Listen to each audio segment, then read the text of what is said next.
Assalamualaikum warahmatullahi wabarakatuh. Saya Faradila Syaputri dengan NIO 5355663 dari angkatan 24 Manajemen Sumber Daya Akuatik. Nah, di sini saya akan menjelaskan tentang tantangan observasi bawah air. First, apa sih itu observasi bawah air?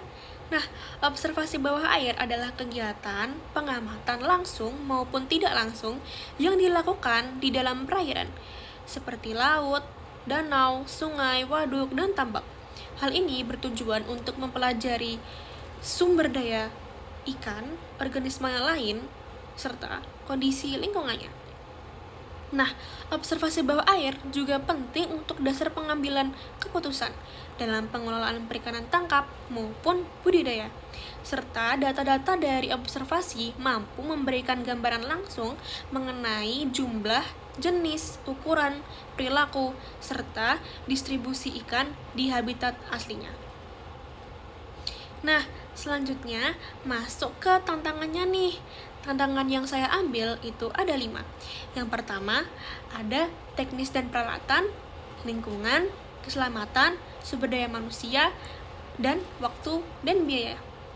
Yang pertama, itu ada teknis dan peralatan. Pada observasi bawah air, dari sisi teknis, keterbatasan peralatan dan teknologi menjadi kendala utama karena alat seperti kamera bawah air, sonar, maupun ROV harganya sangat mahal. Membutuhkan perawatan khusus serta operator yang berpengalaman. Tidak semua daerah juga memiliki akses terhadap teknologi modern seperti eDNA dan sensor kualitas air. Next, yang kedua ada lingkungan. Aspek lingkungan juga sering menjadi kendala karena kondisi lingkungan yang tidak selalu mendukung kegiatan observasi. Contohnya, seperti air keruh akibat sedimen, lumpur, atau pencemaran yang bisa membuat jarak pandang penyelam dan kamera menjadi terbatas. Sehingga lingkungan serta habitat yang akan diobservasi akan sulit terlihat dengan jelas. Nah, kedalaman perairan juga menjadi masalah karena semakin dalam penelitian, maka semakin tinggi juga tekanan yang akan dialami oleh penyelam maupun alat-alat sehingga hanya bisa dilakukan dengan peralatan khusus.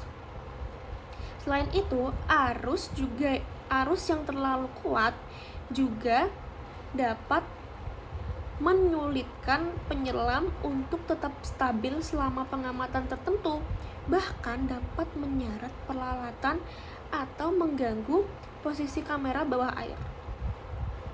Faktor cuaca juga sangat berpengaruh. Selain itu ada gelombang tinggi, hujan deras, ataupun angin kencang yang dapat memperlambat, memperpendek, atau bahkan menghalangi kegiatan observasi. Dengan kata lain, kondisi lingkungan yang sulit diprediksi membuat observasi bawah air tidak selalu berjalan sesuai rencana. Nah, selanjutnya yang ketiga ada sumber daya manusia atau SDM. Pengoperasian peralatan canggih seperti sonar, kamera bawah air, ROV, hingga teknologi baru seperti eDNA dan sensor kualitas air memerlukan SDM yang terampil dan berpengalaman. Tidak semua dapat menguasai cara menggunakan alat tersebut, apalagi dengan menganalisis data hasil pengamatan yang biasanya cukup kompleks. Maka keterbatasan dalam jumlah kapasitas SDM yang berpengalaman membuat hasil observasi kurang optimal. Nah, next, yang keempat ada keselamatan. Problem keselamatan juga jadi tantangan besar karena banyak resiko yang akan dialami oleh penyelam, seperti penyakit dekompresi, kekurangan oksigen, kelelahan, serta potensi ancaman dari satwa seperti shark atau hiu, ular laut, dan lain sebagainya. Nah, yang terakhir, yang kelima, ada waktu dan biaya. Nah, kegiatan observasi bawah air membutuhkan biaya yang cukup tinggi dari penyediaan peralatan seperti kamera bawah air, sonar, ROV, hingga perlengkapan selam. Selain itu, memerlukan transportasi khusus seperti kapal, bahkan bahan bakar serta logistik untuk tim peneliti yang semuanya menambah beban biaya. Nah, observasi bawah air juga memakan waktu yang lama yang dilakukan secara berulang-ulang dan berkala agar data yang diperoleh lebih akurat. Hal ini seringkali terbentur dengan keterbatasan dana riset, terutama di negara berkembang atau negara terpencil yang minimnya dana.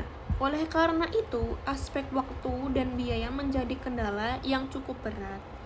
Nah, itulah berbagai tantangan yang saya ambil dari observasi bawah air.